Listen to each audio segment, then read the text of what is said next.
You know that movie that's been in your Netflix list forever and you keep putting it off because in your mind, based off a trailer or something else, you figured that this movie is supposed to have some sort of deep philosophical mumbo jumbo to it, and you just want to make sure that you're in the right mood, right time, right place to watch it? That's what The Discovery was for me.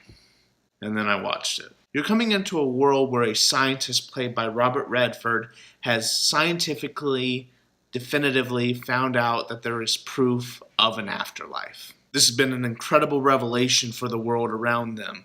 People have been super excited at the chance of seeing their loved ones again.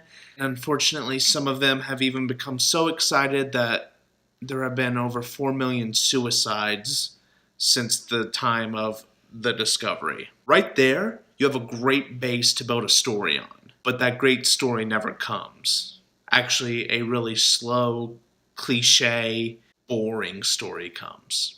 Before I bash this movie too much, I do want to say that I do like the premise, and I do think that they had a good cast of people who have performed much better in other projects. Like I said, this movie is boring.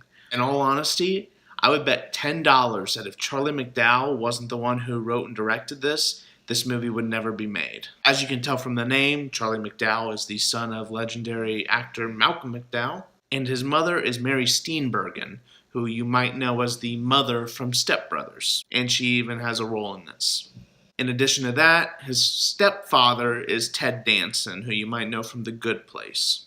And on top of that, he was dating Rooney Mara at this time, who is the female lead of this film. It's also unfortunate because before he did this, he did a film called The One I Love with Mark Duplass, who's one of my heroes, which is a great movie. And they really dropped the ball on potentially creating a fantastic story on that really smart, interesting base of The Discovery. Despite liking most of these actors, I would say as a collective, this is one of the weakest performances for each and every one of these actors. I'm sorry, Mr. Redford. Still a huge fan. I would say it'd even be worth it to go watch Malevolent instead of wasting your time with this. If this is in your queue, get rid of it. It's cliche, it's boring, it's poorly done. It is one of the most poorly told stories that I've seen in professional films and even maybe some student films. You just have to avoid this film. It's not worth your time. And like all people who are incredibly stupid, this film thinks it's smarter, way smarter than what it is.